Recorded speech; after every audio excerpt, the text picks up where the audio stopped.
오늘 우리에게 주시는 하나님의 말씀은요, 출애굽기 14장 13절로 20절까지의 말씀입니다.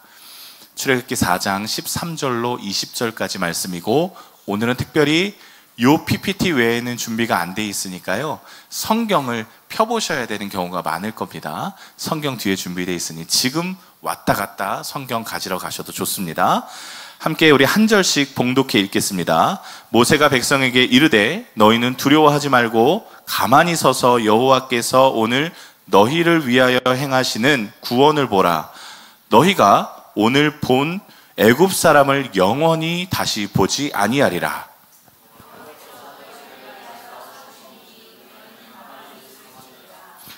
여호와께서 모세에게 이르시되 너는 어찌하여 내게 부르짖느냐. 이스라엘 자손에게 명령하여 앞으로 나아가게 하고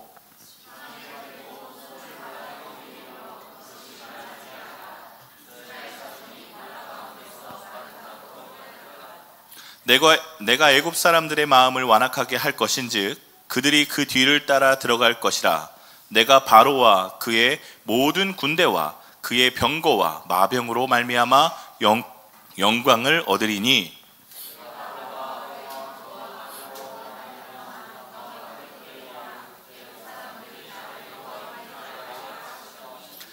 이스라엘 친 앞에 가던 하나님의 사자가 그들의 뒤로 옮겨가매 구름 기둥도 앞에서 그 뒤로 옮겨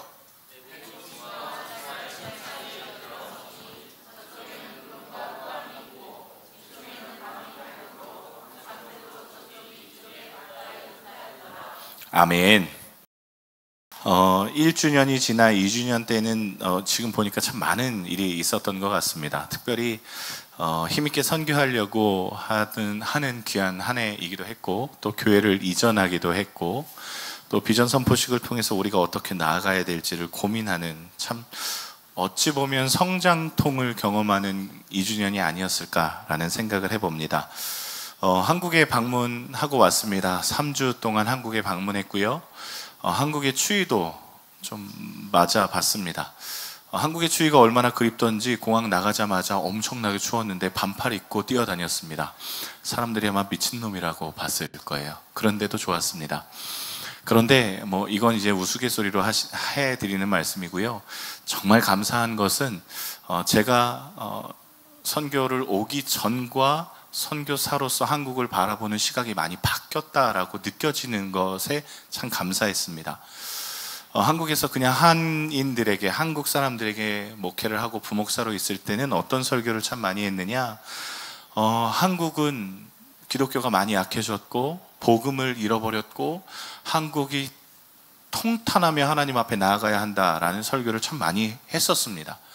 그런데 3주 동안 나아가서 바라본 한국교회는 조금 다르게 느껴졌습니다.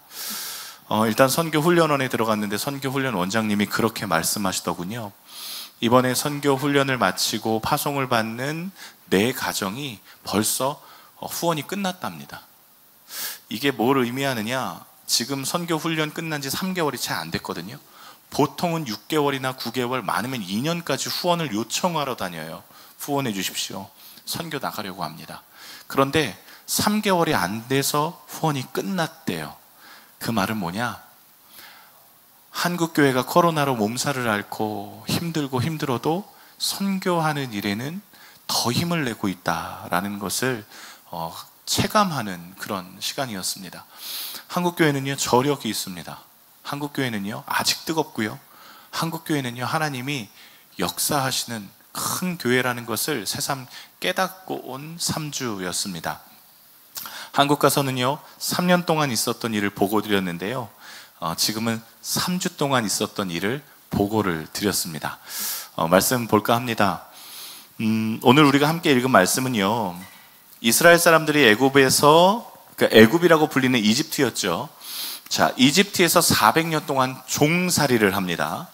400년 동안 종살이를 하면서 여러 가지의 고난 가운데 하나님 앞에 기도하고, 그 기도함으로 인해서 하나님이 응답을 하시고 지도자 모세를 세워주시고 모세를 통해서 이집트에서 이스라엘 백성을 해방시켜 주셨습니다. 자그마치 400년입니다. 400년. 이것은 태어나면서부터 종이었던 것이고, 태어나면서 종이라는 것은 자유 자체를 꿈꿀 수 없는 베이스에서 태어났다는 거죠. 그러니까 아예 자유를 모르는 거예요. 모르는 겁니다. 그런데 하나님께서 특별한 은혜를 주셔서 이들이 해방을 하고 자유를 알아가기 시작하는 딱 첫걸음을 떼는 것이 오늘 본문의 말씀입니다. 그러니까 아직 이들은 종의 습관이 여전히 남아있는 상태의 상황이라고 이야기 드릴 수 있겠습니다. 이들이요, 하나님을 완전히 신뢰했느냐? 하나님을 따라서 나왔느냐? 그거 아닙니다. 이들은요, 그저 자유자가 되었다라는 것을 기뻐하며 나왔던 것 같습니다. 왜냐하면 말씀 가운데 그렇게 기록이 되어 있어요. 하나님에 대한 완전한 신뢰와 하나님과 이렇게 커넥션이 되어 있는 상황이 아니라 그저 모세를 따라 나왔다는 것을 증거하는 말씀이 어디 있냐면 13장 17절에 보면 이들이 하나님께서 염려하면서 끌어내셨다라는 부분이 기록되어 있는데요. 그 부분이 뭐냐면 이스라엘이 애굽에서 나와서 가나안 땅으로 가는 거리는 직진거리로 일주일도 걸리지 않습니다. 걸어서 일주일도 걸리지 않는 그 거리를 하나님이 가지 못하게 하셨어요. 왜냐하면 그 이유를 기록하고 있는데 그 가는 길에 블레셋 사람들이 있는데 블레셋 사람들을 보면 이들이 겁을 집어먹고 가나안 땅으로 안 가고자 하고 다시 애굽으로 돌아갈까 하여 하나님께서 광야로 길을 트셨다라고 기록되어 있습니다.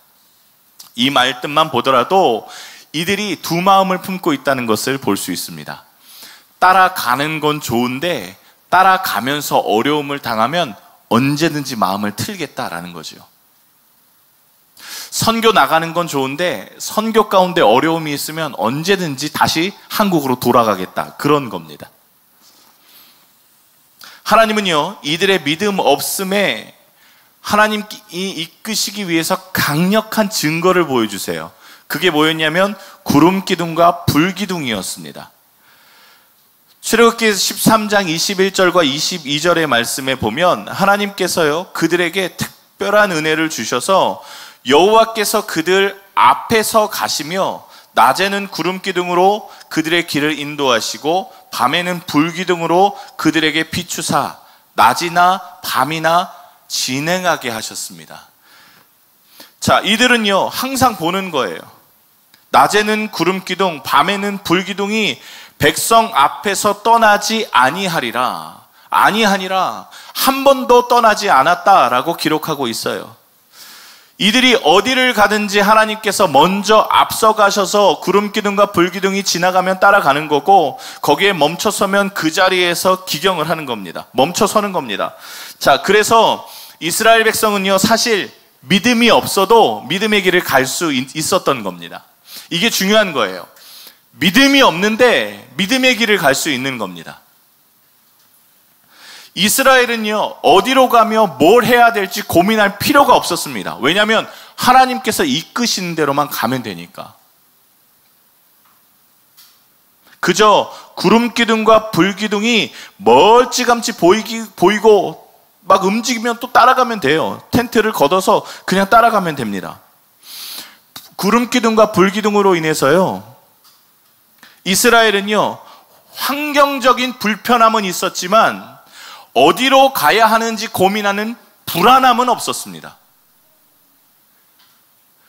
우리의 삶이 예수님을 잘 붙들고 있으면 우리에게 환경적인 어려움은 올 수 있지만 어디로 가야 하는지, 어떻게 믿어야 하는지에 대한 불안함은 없습니다. 그게 우리의 삶이죠. 불편함이 없을 수는 없어요. 하지만 불안해하지는 않습니다. 이들은요 광야의 삶이 물과 먹을 것을 구해야 하는 불편함이 있었고 잠자리에 대한 불편함도 있었고 매주 구름 기둥과 불 기둥이 움직일 때마다 텐트를 걷어서 따라가야 하는 불편함도 있었지만 어디로 가야 하는지 불안함을 느끼지 않았어요. 그냥 가면 되니까요. 여러분, 우리 교회가요 교회 설립 2주년을 오늘 맞이했지요. 2년 동안 어떻게 하면 하나님을 잘 따라갈까를 고민하며 슬로건도 팔로우라고 정했고 또 모든 성도님들이 투표로 우리가 어떻게 하면 더 주님 앞에 나아갈까? 비전 선포식 때도 모든 성도님들이 참여해서 어떻게 하면 더 그리스도인답게 살아갈까를 고민했습니다.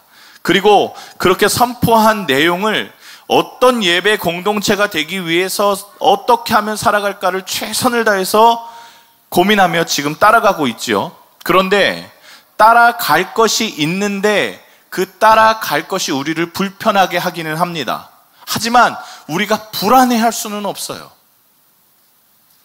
주님이 정해주신 것대로 따라가면 됩니다. 우리가 비록 슬로건을 정했습니다. 근데 그 슬로건이 어디에 속해 있는 줄 아십니까? 하나님 말씀 안에 속해 있습니다. 하나님 말씀에 여러분 우리에게 다 말씀하셨죠. 하나님을 사랑하고 이웃을 사랑하라. 거룩하고 정직하라. 구별되고 진실하라. 항상 기뻐하라. 쉬지 말고 기도하라. 범사에 감사하라. 이건 기도하지 않아도 우리에게 주신 말씀이에요. 그냥 지켜야 되는 거예요. 이거 지키지 않고 고민하는 것보다 지키고 따라가는 게 훨씬 낫습니다. 여러분, 제가 한국에 갔다 왔으니까요, 한국에서 있었던 에피소드 하나만 말씀드려 볼게요. 병원을 가기 위해서 골목길을 막 나서서 큰 길로 진입하고 있었습니다. 그런데 진입하는 중에 뒤에 차가 와서 저희 차를 갖다 받았어요. 여러분, 베트남 오래 계셔서 한국 법을 잘 모르실 테지만 작은 길에서 진입하는 차가 잘못한 겁니다. 작은 길에서 진입하는 차가 잘못한 거예요. 그러니까 그 말은 제가 잘못한 거죠. 그래서 이게 지금 차는 갖다 박았고 뒤에서 빵 거리고 부딪히기는 했고 순간 마음으로 막 고민이 됐습니다. 여러분, 베트남에 오래 계셔서 잘 모르시겠지만 한국에서는 목소리가 크면 이기는 거 아니겠습니까? 그래서 20년 된 투싼을 멋지게 열면서 뒷목을 부여잡고 어떤 놈의 새끼가 차를 이따위로 운전해 하면서 막 소리를 지를까라는 생각을 갖고서 탁 문을 잡고 탁 여는데 하나님께서요, 제가 신령해서 주시는 마음이 아니라 그냥 여러분 다 잘 아시는 보편적인 성경 말씀을 생각나게 하셨습니다. 자, 화를 내지 마라, 이 말씀을 하시는 거예요. 화내지 마라, 분을 품지 마라. 그 말씀을 제 마음에 쏙 넣어주십니다. 제가 두 가지 선택권이 생겼습니다. 이건 내 생각이야 하고 이 마음을 그냥 집어삼키는 것과 이건 하나님이 주신 마음이구나 라고 순종하는 것, 두 가지의 선택이 생겼습니다. 제가 어떻게 했을까요? 네, 저를 다 잘 아시는 분들은 당연히 제가 이원희 목사님, 제가 어떻게 했을까요? 후자로 자꾸 소리를 확 지른다. 네, 거룩하게. 예, 감사합니다. 네, 큰 오해를 할 뻔했네요. 자, 딱 내려서 목사님 말씀처럼 하나님의 말씀에 순종하기 위해서 화내지 말아야지 라고 생각하며 창문을 탁 열었는데요. 문을 열었는데 고민과 갈등이 생기기 시작했어요. 왜냐면 제가 사고 난 차를 뒤를 보니까 삼각별이 보이는 거예요. 벤츠를 갖다 박은 겁니다. 벤츠를. 근데 딱 보니까요, 벤츠 또 SUV예요. 그런데 딱 보니까 새 차예요. 그래서 이거 이제 저는 계산이 굉장히 빠르거든요. 딱 보면 8대 2다. 이거 제가 8을 잘못했다라는 판단이 있어서 지금 소리를 조금 지르면 7대 3이나 6대 4까지는 끌어낼 수 있겠다라는 계산이 딱 쓰는 겁니다.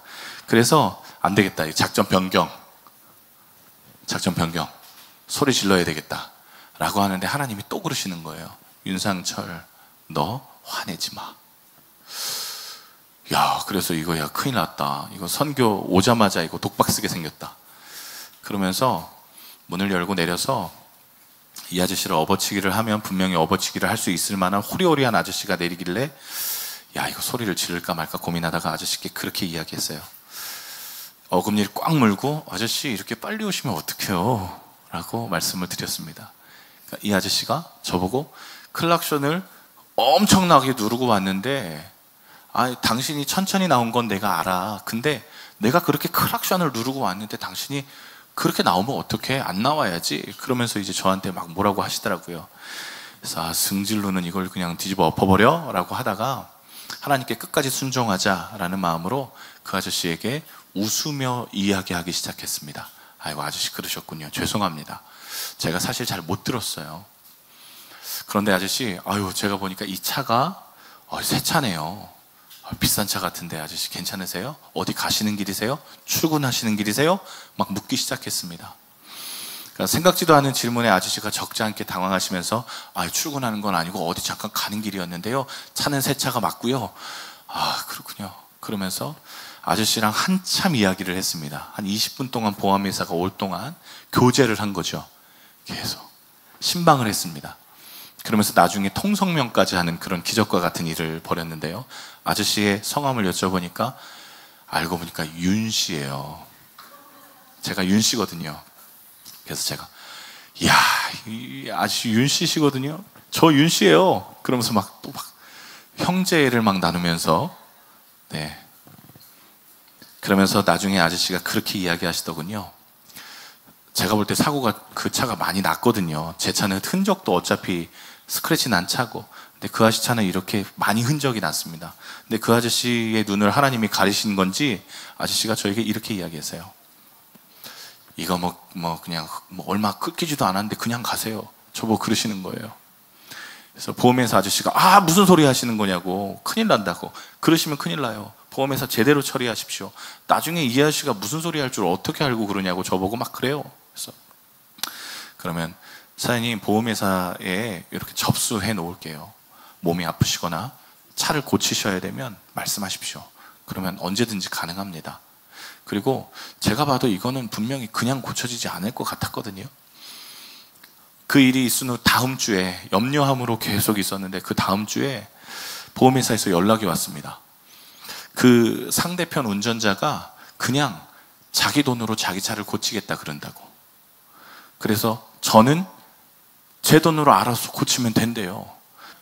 그 아저씨가 자기 돈으로 고치시겠다고 하니 제가 얼마나 할렐루야 감사했는지 모르겠습니다. 근데 제가 지금 이 기쁨의 세레모니를 하는 이유는 제가 운전을 잘하거나 혹은 잘 선대해서라고 하는 이야기를 드리고 싶어서가 아니라, 하나님께서 야 윤상철, 너 화내지 마 라고 했을 때, 제가 만약 그거 내 생각이야 라고 하며 뒷목을 잡고 이 아저씨가 운전을 이딴 식으로 해 라고 하면서 내렸다면 분명히 이런 결과가 일어나지 않았을 겁니다. 하나님이 저에게 야, 너 입 다물어 라고 말씀하셔서 입을 다물고, 사실은 그분을 어떻게 하면 전도할까를 생각했거든요. 사고 나면서 어떻게 하면 이분을 어떻게 해볼까. 그런데 그걸 가지고 하나님께서 하나하나 바꾸셨던 거예요. 여러분, 우리가요 예수님을 따라가는 길이 불편할 수 있습니다. 왜냐하면 예수 믿는 것 때문에 우리가 손해보는 게 적지 않습니다. 그런데 그 결과를 보자면 사실 우리가 손해보지는 않습니다. 왜냐하면 하나님이 그 길을 우리를 위해서 선대하는 길로 이끄시기 때문에 그러합니다. 굉장히 단편적인 예고 짧은 예지만 사실 이걸 우리의 인생의 스펙트럼에 쭉 펼쳐봤을 때, 우리가 하나님을 온전히 따라가고 하나님의 말씀에 순종하고 이게 하나님의 말씀이라는 것을 인정하며 나아가면 우리의 인생 전체에 하나님께서 역사하시는 스펙트럼은 훨씬 더 위대하고 훨씬 더 광대합니다. 그리고 우리에게 손해가 없어요. 왜냐? 그건 하나님이 하시는 일이기 때문에 그러합니다. 오늘 이스라엘 백성이 출애굽하면서 그들의 믿음이 없었습니다. 믿음이 없어서 하나님이 그들에게 불과 구름 기둥을 내려주셨어요. 그래서 그들은요 믿음을 갖지 못했지만 믿음의 길을 걸어갈 수 있었습니다. 하나님이 우리에게 행하시는 일은요, 우리가 믿음이 없다 하지만 믿음의 길을 걸어가게 하세요. 그걸 교회를 통해서 하시던가 아니면 여러분 믿음의 공동체를 통해서 같이 움직이게 하시는 것이죠. 다만 그 불편함을 잘 감수할 수 있는 것은 우리 개인의 몫입니다. 과연 어떻게 우리가 하나님을 잘 믿을 수 있을까? 그런데요, 더 큰 문제는 그 이후에 발생합니다. 뭐냐면 문제가 발생했는데 불기둥과 구름기둥 따라가니까 그 길을 걸어갈 수 있었어요.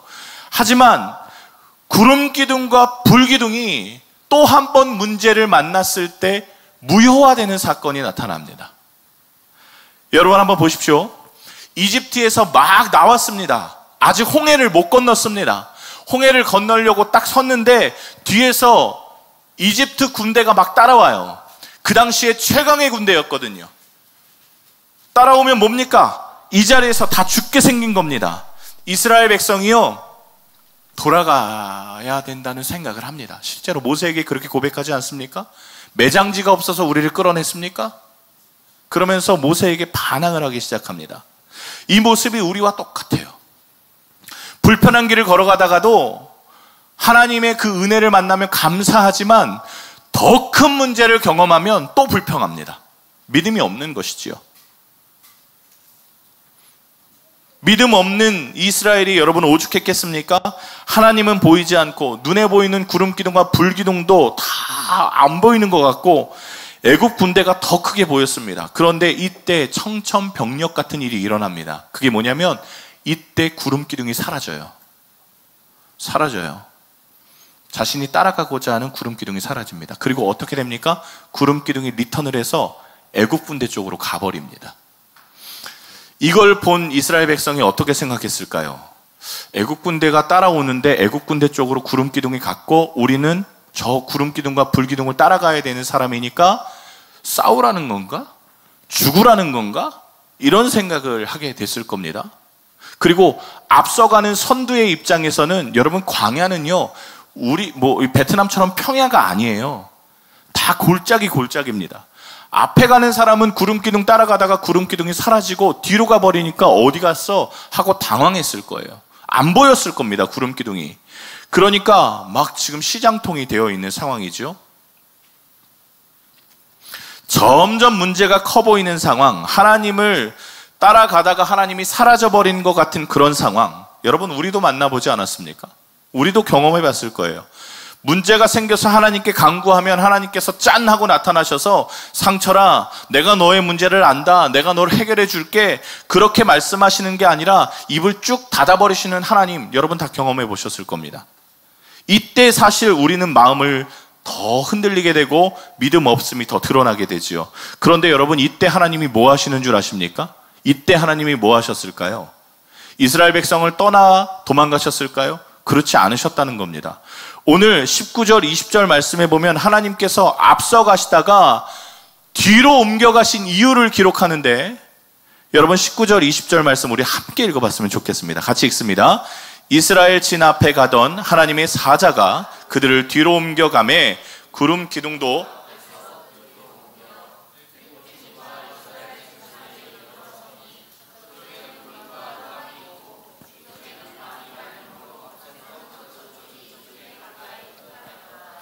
하나님께서 구름 기둥을 옮기셔서 어떻게 했느냐? 이스라엘과 이집트 사이에 서셨다는 겁니다.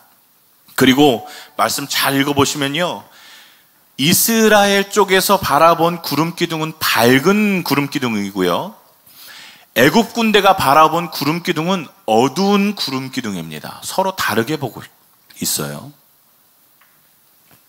하나님이 이스라엘 백성 뒤로 가셔서 이스라엘 백성에게 더 가까이 오셨고 애국 군대가 오는 길을 원천 봉쇄하셨다는 겁니다. 떠나가신 것이 아니라, 우리 눈에는 사라진 것 같아도 떠나가신 것이 아니라 하나님이 우리의 문제를 막고 계신다는 거예요. 쏟아져야 될 문제를 하나님이 막고 계신다는 겁니다. 우리가 당해야 되는 문제를 하나님이 보호하고 계신다는 겁니다.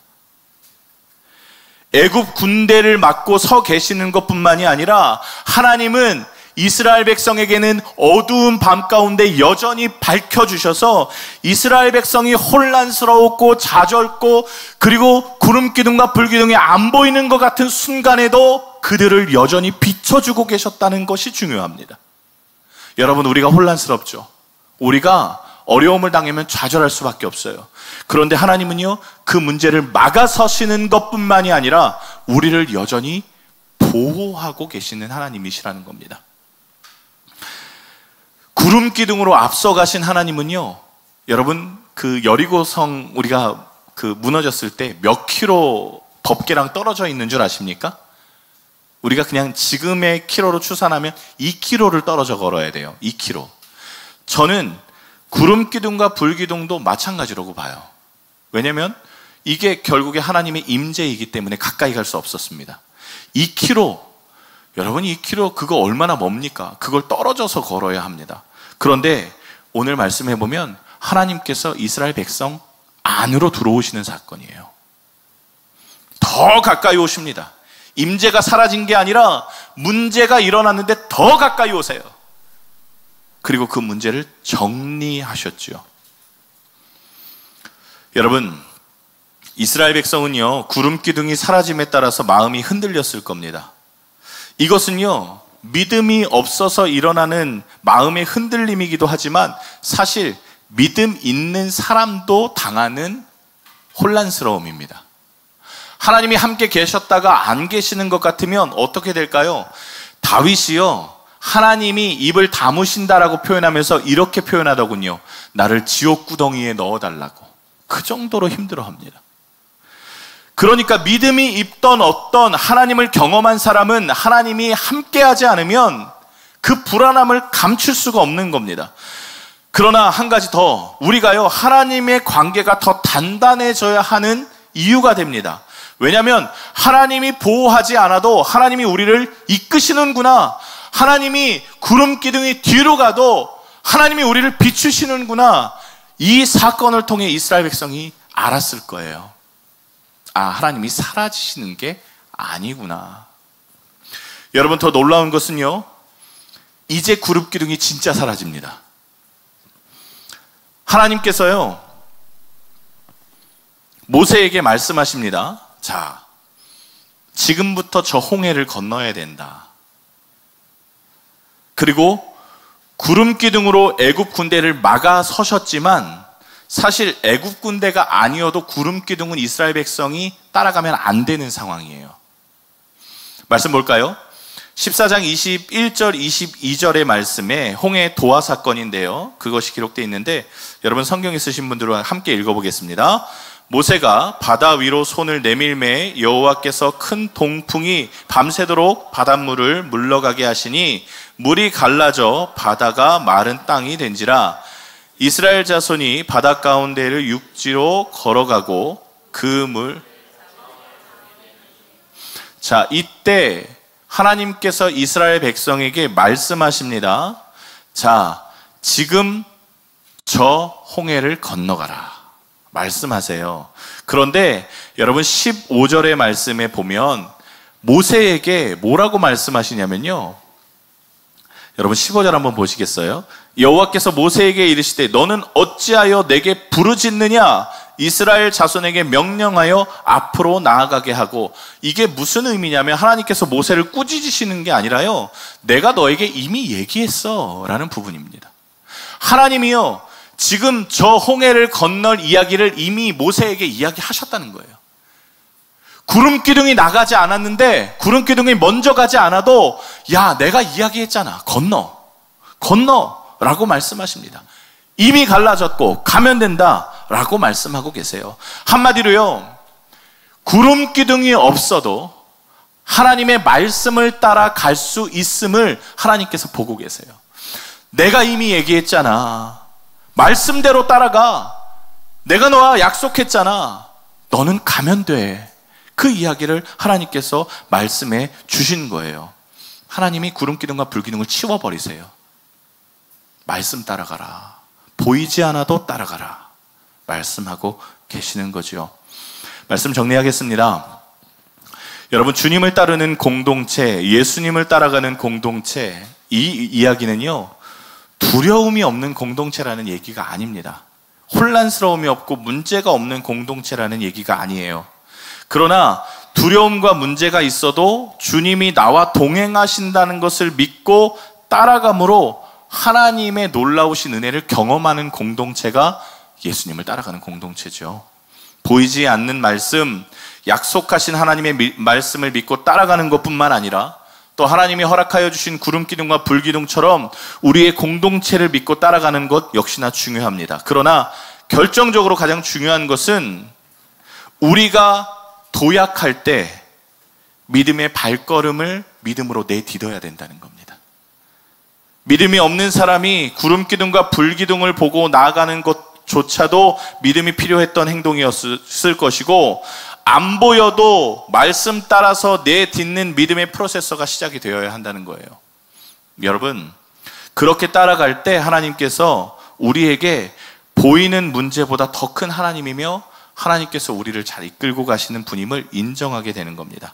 여러분, 쉽게 이렇게 표현할까요? 그냥 따라가십시오. 그냥 말씀 따라가십시오. 그리고 말씀대로 사십시오. 그러면 우리에게 불편함은 있어도 혼란스러움은 없을 겁니다. 주님을 따라감으로 보이지 않아도 따르는 여러분들, 그러면 하나님이 역사하시는 일을 보시게 됨을 믿음으로 축복하며 또 함께 나아가시길 소원합니다. 이 시간 우리 함께 찬양 하나 하고요, 기도할까요? 주님 말씀하시면이라는 찬양입니다.